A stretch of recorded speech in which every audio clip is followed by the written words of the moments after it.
terkenal gitu ya, apa yang Tuhan janjikan kepada Abraham itu benar terjadi dan kita tahu itu ya.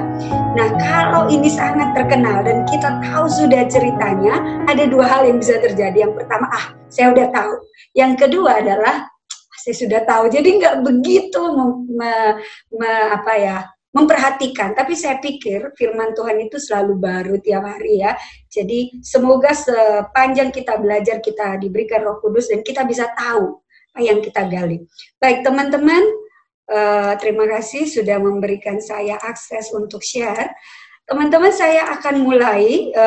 Beberapa minggu ini kita sudah belajar tentang beberapa hal ya, artinya kita sudah belajar tentang iman Habel, kemudian kita sudah juga belajar tentang iman Nuh ya, kita juga sudah belajar tentang iman Noah, dan hari ini kita akan belajar lebih banyak lagi tentang iman Abraham. Sebenarnya kalau dipikirkan ini masih dalam kalau Habel itu adalah turunan pertama ya, anaknya Adam. Kemudian turun lagi, Tuhan menjanjikan ya, kita tahu bahwa dunia ini semakin dalam keadaan yang tidak bagus, dan dia sudah memberitahukan itu kepada Henokh. Kemudian Henokh diberikan perjanjian, dengan imannya Henokh diangkat Tuhan ke surga, dan akhirnya dengan imannya dia bertemu dalam keadaan hidup ke surga. Dan kemudian setelah itu, keturunan berikutnya adalah yang kita tahu. Halo teman-teman, bisa dengar ya suara saya ya? Saya takutnya saya mute ini. Kemudian setelah Henokh, kita tahu bahwa berikutnya adalah Nuh ya. Dimana pada zaman Nuh kita tahu Tuhan melululantahkan dunia yang melenyapkan dengan air bah karena begitu jahatnya.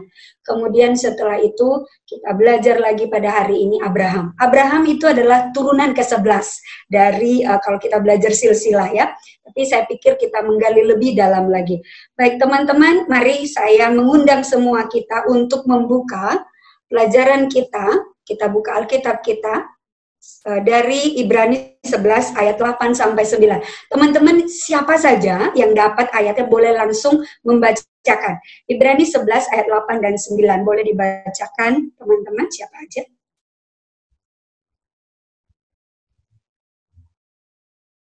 Ibrani 11 ayat 8 sampai 9.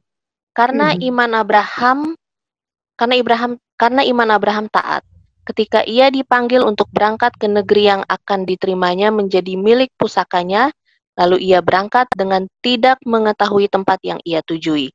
Karena iman ia diam di tanah yang dijanjikan itu seolah-olah di suatu tanah asing, dan di situ ia tinggal di kemah dengan Ishak dan Yakub, yang turut menjadi ahli waris janji yang satu itu. Baik, ada satu hal yang kita highlight di sini teman-teman, yaitu iman. Ya, ini semua terjadi karena iman dua kali diulang ya, karena iman Abraham taat, karena iman dia diam di tanah yang dijanjikan. Sebenarnya belajar tentang Abraham ini, saya melihat ya, Tuhan itu memanggil dia, lalu dia menurut gitu ya, ada obedience di situ, ada satu hati, ada satu penurutan yang mutlak di situ. Teman-teman, saya akan memberikan satu kemungkinan ada di antara teman-teman yang suka juga film ini, tapi saya tidak merekomendasikan teman-teman untuk filmnya ya. Tapi saya senang percakapan ini. Ini adalah Panda ya, Panda dengan temannya si Tiger gitu ya. Dia bilang begini, mana sih yang lebih penting, kata si Panda ini ya kepada temannya yang Tiger yang di atasnya, mana yang lebih penting katanya, perjalanannya atau tujuannya gitu kan. Lalu temennya yang kecil bilang, the company ya, temennya ya, siapa yang bersama-sama denganmu itu yang lebih penting. Jadi kita belajar sebenarnya dalam kisah Abraham ini, sebenarnya Tuhan dia berjalan dia berjalan bersama Tuhan. Kita tahu pahlawan-pahlawan iman yang kita sudah belajari, mereka itu walking with God, ya, mereka berjalan bersama dengan Tuhan. Dan kita tahu bahwa perjalanan mereka itu tidak selalu mulus, banyak kesulitan. Tetapi ketika kita tahu bahwa Tuhan bersama-sama dengan kita, who is our company, itu lebih penting daripada sebenarnya tujuannya. Walaupun kita tahu tujuan dengan Tuhan itu tujuan kita pasti adalah tujuan yang baik ya. Baik, teman-teman, saya akan langsung lanjut saja karena waktu kita terbatas. Teman-teman, oke. Ketika kita belajar tentang Abraham, maka sebenarnya kita harus related ke dalam Kejadian 12 ayat 1 dan 4. Teman-teman ada yang bisa baca, bantu saya membacakan Kejadian 12 ayat 1 sampai 4. Boleh ada yang membacakan dengan suara yang lantang?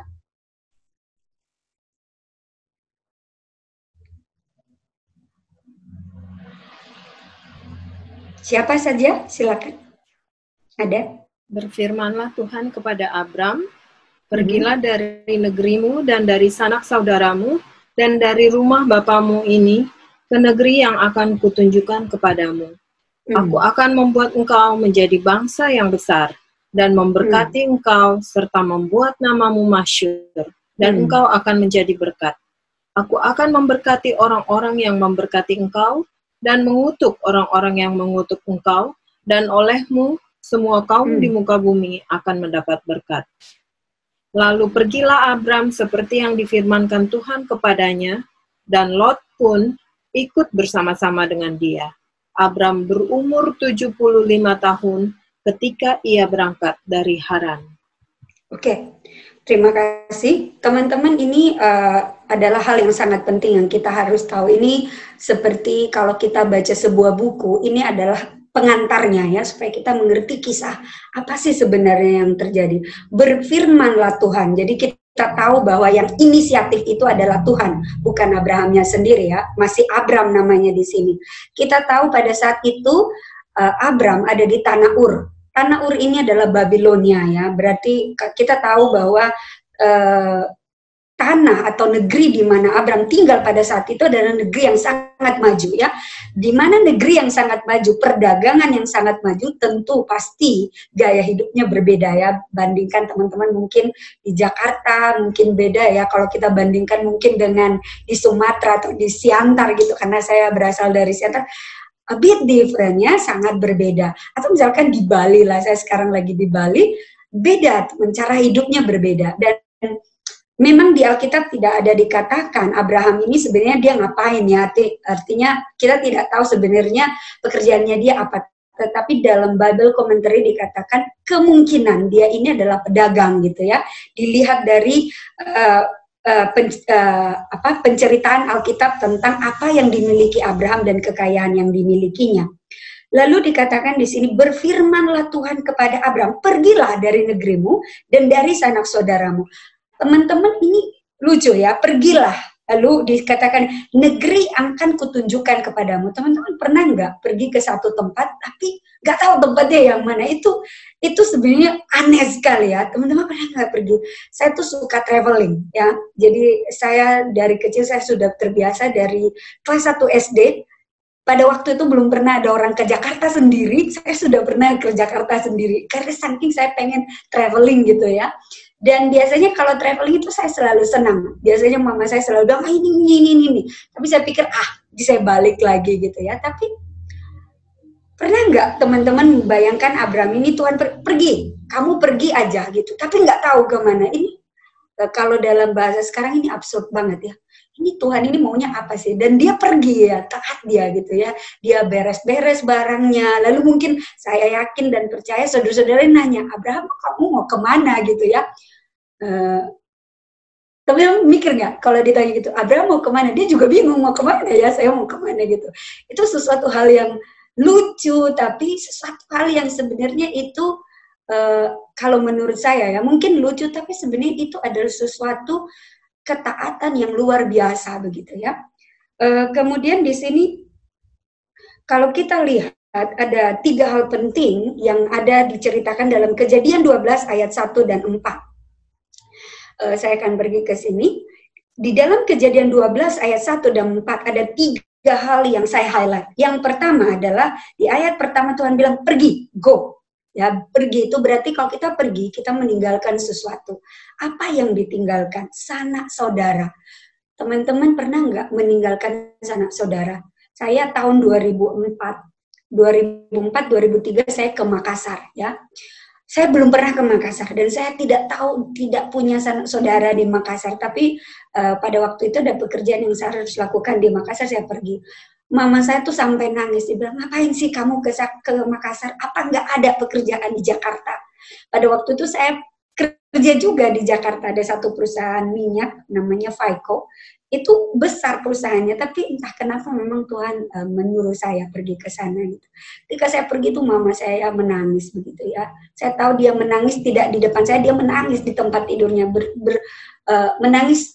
Tapi ketika dia menangis, dia meminta kepada Tuhan, tapi dia pengen saya itu nggak pergi ke Makassar begitu ya. Karena dia bilang, kamu tahu Makassar itu begini-begini ya, banyak kejahatan dan sebagainya. Tapi Tuhan memberikan perintah ya. Saya yakin Tuhan memberikan perintah. Pada waktu itu saya tidak menyadari, tapi setelah 10 tahun setelah itu saya baru menyadari bahwa memang Tuhan memberikan perintah untuk saya pergi ke sana. Tapi pada waktu itu saya tahu saya pergi ke Makassar. Saat sekarang teman-teman ini Abraham dia nggak tahu bahkan kemana dia harus pergi ya. Tapi Tuhan bilang pergi ya, pergi. Lalu dia pergi. Ini perintah, diberikan perintah. Berarti dia meninggalkan, kalau kita lihat dia meninggalkan comfort zone-nya, karena dia meninggalkan saudara ya. Teman-teman, meninggalkan comfort zone itu susah sekali. Meninggalkan sesuatu yang kita terbiasa itu susah sekali. Kenapa?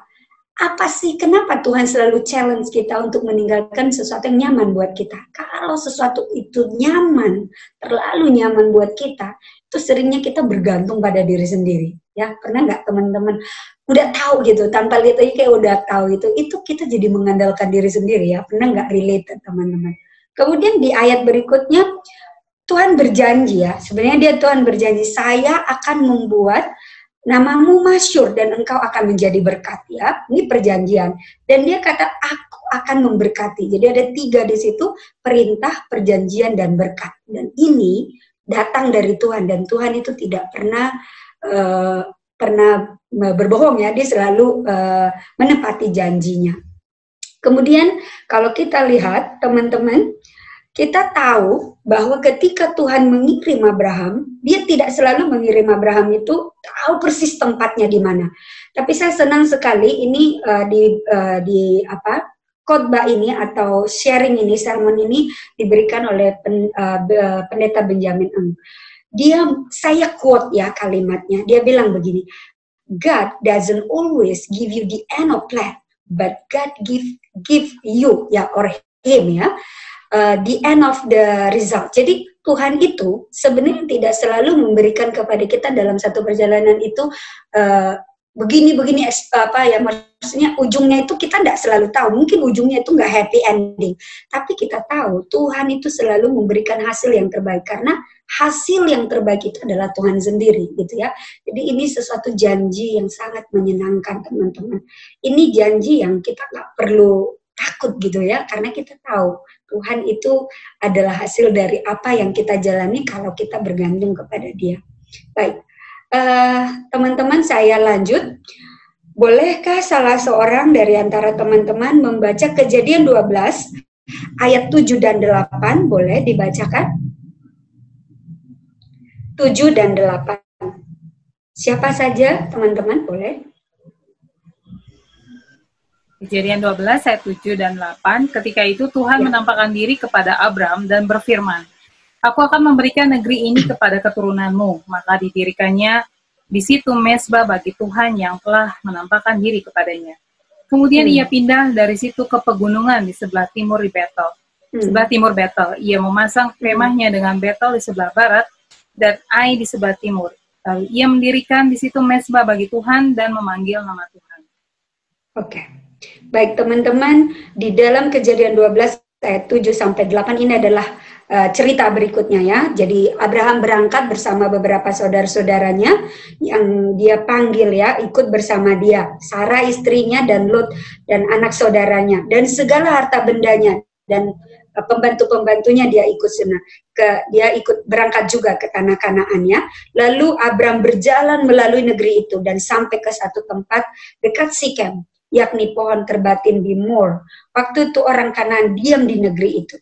ketika Tuhan menampakkan diri kepada Abraham dan berfirman, aku akan memberikan negeri ini kepadamu. Tuhan mengulangi lagi janjinya ya. Maka dia mendirikan di situ mesbah bagi Tuhan. Jadi dia mengingat lagi nama Tuhan. Dan Tuhan menampakkan diri kepadanya. Tuhan di situ huruf besar, saudara-saudara, teman-teman. Berarti ini kalau dalam bahasa aslinya ini pasti Yahweh ya. Jadi Tuhan di sini berarti ini sudah mengungkapkan bahwa Tuhan yang Esa ya, Tuhan dalam persekutuannya. Kemudian ya pindah dari situ ke pegunungan di sebelah Betel dan seterusnya. Ini perjalanannya. Jadi kita tahu bahwa Abraham ketika disuruh oleh Tuhan pergi, dia pergi dan dia berjalan walaupun tidak tahu tujuannya kemana. Dia membuat keputusan sesuai dengan apa yang Tuhan kehendaki. Ini sesuatu yang melawan logika ya, logika pribadi atau ya logic thinking kalau orang-orang sekarang. Kalau sekarang kan kita harus tahu ini kalau saya pergi ke sini apa, apalagi kalau teman-teman bergerak di bidang investment atau businessman ya, kita harus tahu ini resikonya apa dan sebagainya. Tapi Abraham enggak, walaupun dia seorang pengusaha, dia enggak memikirkan itu, ya pergi aja ya. Jadi ini sangat menarik menurut saya. Kemudian apa sih yang terjadi selanjutnya? Teman-teman, kita tahu apa yang terjadi selanjutnya. Teman-teman boleh saya minta membuka dari Kejadian 13. Teman-teman boleh satu orang membaca Kejadian 13 ayat 1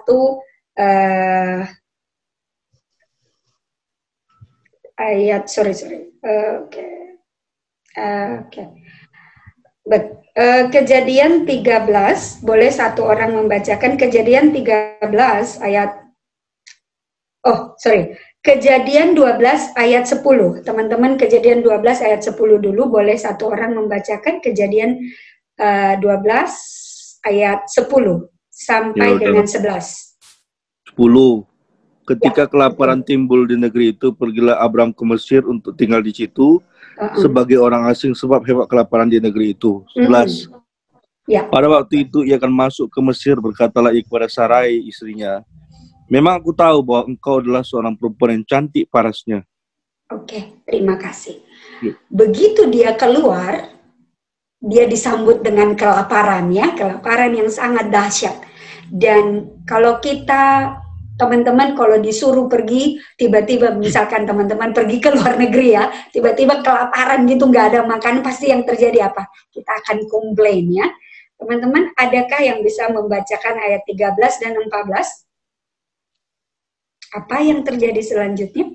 Ya, lanjutlah 13. Yes. Katakanlah bahwa engkau adikku supaya aku diperlakukan mereka dengan baik karena engkau dan aku dibiarkan hidup oleh sebab engkau. 14. Sesudah Abraham masuk ke Mesir, orang Mesir itu melihat bahwa perempuan itu sangat cantik.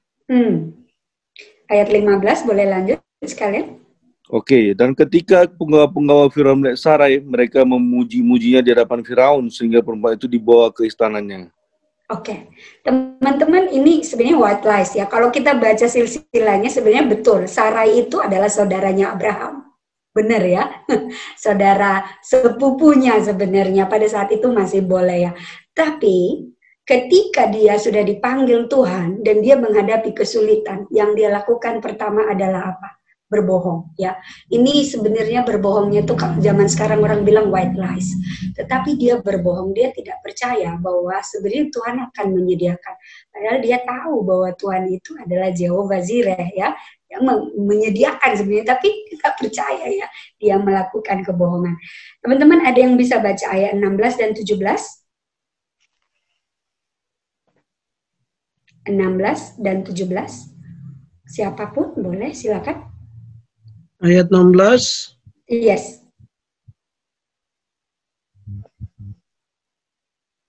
Firaun menyambut Abraham dengan baik-baik, karena ia mengingini perempuan itu, dan Abraham mendapat kambing domba, lembu sapi, keledai jantan, budak laki-laki dan perempuan, keledai betina dan unta. Tetapi Tuhan menimpakan tula yang hebat kepada Firaun, demikian juga kepada si istananya, karena Sarai istri Abraham itu. Lalu Firaun ayat 18, lalu Firaun memanggil Abraham serta berkata, apakah apakah yang kau perbuat ini terhadap aku? Mengapa tidak kau beritahukan bahwa ia istrimu? Mengapa engkau katakan dia adikku, sehingga aku mengambilnya menjadi istriku? Sekarang inilah istrimu, ambillah dan pergilah. Lalu Firaun memerintahkan beberapa orang untuk mengantarkan Abram pergi, bersama-sama dengan istrinya dan segala kepunyaannya. Teman-teman, kita tahu bahwa Abraham berbohong, tetapi Tuhan tidak tinggal diam. Sebenarnya ketika ketika Tuhan menyuruh Abraham pergi ke tempat ini, ke Mesir, sebenarnya dia mau menjadikan Abraham jadi berkat. Tetapi Abraham itu imannya itu diuji dan dia kalah pada waktu ini, ya, dia berbohong dan Tuhan campur tangan dengan menyelamatkan dia. Artinya Tuhan, saya yakin dan percaya Tuhan memberitahukan kepada Firaun, makanya dia tahu ini istrinya, ya, dia memberikan tulah. Tuhan memberikan tulah. Kita lihat karena perbuatan Abraham yang seharusnya dia menjadi berkat, sekarang dia menjadi kutuk bagi si Raja Firaun. Jadi betul ya, ini satu pembelajaran juga. Saya belajar sekali tentang ini. Kalau memang kita menjadi orang-orang yang percaya kepada Tuhan, tapi kita bukan orang yang taat dan kita melakukan sesuatu yang tidak benar, kita bukan jadi berkat, tapi malah jadi kutuk. Tetapi saya senang sekali ketika di ayat berikutnya, teman-teman, ya, ini Abraham tidak menjadi berkat, tapi dia jadi kutuk, ya, karena dia imannya itu diuji dan dia kalah begitu, ya.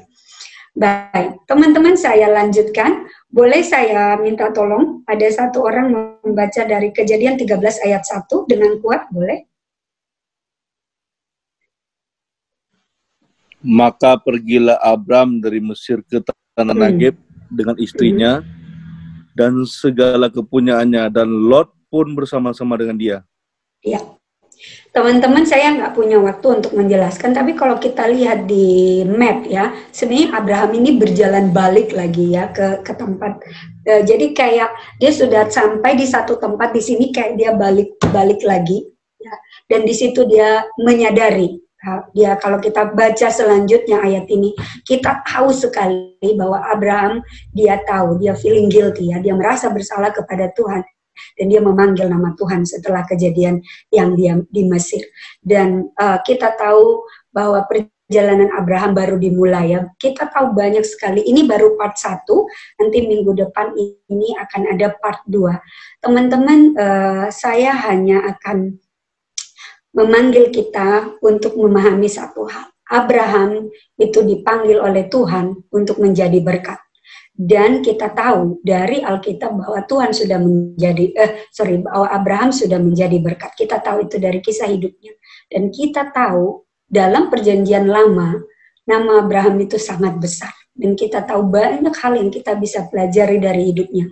Dan di dalam satu tulisan, Bible Commentary dikatakan bahwa apa yang dilakukan oleh Abraham, kisah hidup Abraham ini sebenarnya menggambarkan kisah Allah sendiri, ya, yang dia mau mengorbankan anak satu-satunya untuk menyelamatkan manusia. Jadi, tetapi Abraham, bagusnya Abraham dia tidak mengorbankan karena Tuhan menyediakan, tetapi Tuhan dia mengorbankan anak satu-satunya, ya. Jadi Tuhan memanggil Abraham menjadi berkat, dan kita tahu bahwa kita adalah turunan dari Abraham. Hari ini kita ada, ketika kita mengatakan bahwa kita adalah pengikut Tuhan, bahwa kita adalah juga kita adalah keturunan dari Abraham, dan kita juga dipanggil untuk menjadi berkat. Abraham, walaupun dia gagal di ujian yang pertama ketika di Mesir, dia tetap kembali kepada Tuhan. Repent your sin, ya. Dia menyesal dan kembali kepada Tuhan. Itu inti dari pembelajaran hari ini. Saya akan menutup dengan ini, teman-teman. Blessed to be blessing. Saya mau cerita sedikit. Sebentar teman-teman, saya lihat waktu saya dulu. Saya mau cerita sedikit teman-teman, ini kesaksian secara pribadi ya. Sebenarnya mungkin beberapa teman sudah pernah dengar cerita ini, tapi saya akan cerita bagian ini karena ini sangat menurut saya related dengan apa yang kita bicarakan pada hari ini. Tahun 2004 saya pergi ke Makassar dan saya tinggal di sana dalam waktu 10 tahun ya, karena saya mengajar di sana. Ketika saya di sana teman-teman, saya tinggal di satu tempat di sebuah perumahan namanya Lipo ya, Lipo, di perumahan Lipo di situ karena memang itu dari tempat saya mengajar. Di tetangga kita itu ada seorang yang kita sering berhubungan ya, selalu misalkan kalau ada apa-apa kita selalu kasih, atau misalkan kalau pas ada acara kita pasti akan selalu kasih. Kalau misalkan kita pulang kampung kita pasti kasih sekali apalah kayak oleh-oleh dan sebagainya. Kita baik sekali. Kalau kita pergi ke sekolah kita selalu nyapa dan sebagainya. Jadi semuanya baik gitu ya. Pertama-tamanya sih sebenarnya kita baik sama dia, tapi lama-lama karena dia tahu kita orang Kristen, dia semakin tidak suka sama kita ya. Banyak hal yang dia lakukan. Salah satunya adalah dia selalu membakar sampah itu ke arah kita, atau misalkan kalau dia memberikan sesembahan itu selalu ke arah kita, dan banyak hal yang dia lakukan begitu ya. Tapi kita baik-baik saja sih, karena namanya tetangga ya, dan kita pendatang begitu. Lalu tahun 2015 saya pindah dari Makassar ke Jakarta ya. Lalu kita pamit dong ya, namanya tetangga yang kita mau pergi gitu. Pak, makasih ya, kita mau balik ke Jakarta bla bla bla. Terus dia datang gitu ya, dia bilang, wah ibu ini katanya peliharaannya lebih berat dari saya. Kita bingung, peliharaan apa ya gitu ya? Hah? Peliharaan apa Pak? Kita gitu ngomongnya. Ada yang jaga rumahnya ibu itu, begini-begini. Dalam hati kita kayak nggak ada deh yang jaga rumah kita gitu ya. Tapi kita tahu, saya tahu dari kesaksian Bapak itu bahwa saya yakin itu adalah Allah yang saya sembah, Allah yang hidup ya. Artinya dia bilang saya menyuruh. Berarti dia menyuruh seseorang untuk datang ke rumah kita, tapi dia nggak bisa masuk begitu ya.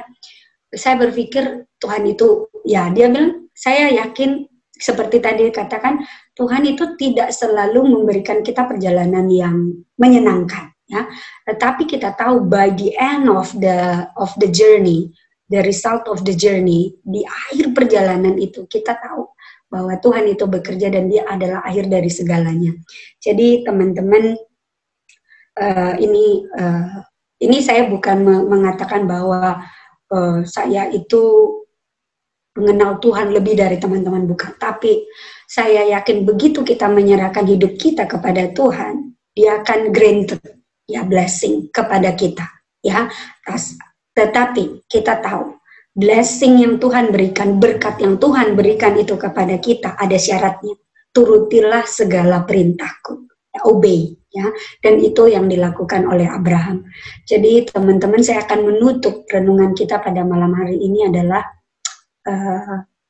apakah kita sudah menjadi berkat ya. Kalau kita katakan kita orang Kristen, pengikut Yesus gitu ya, saya nggak peduli teman-teman mau datang dari denominasi yang mana, saya nggak mempermasalahkan itu.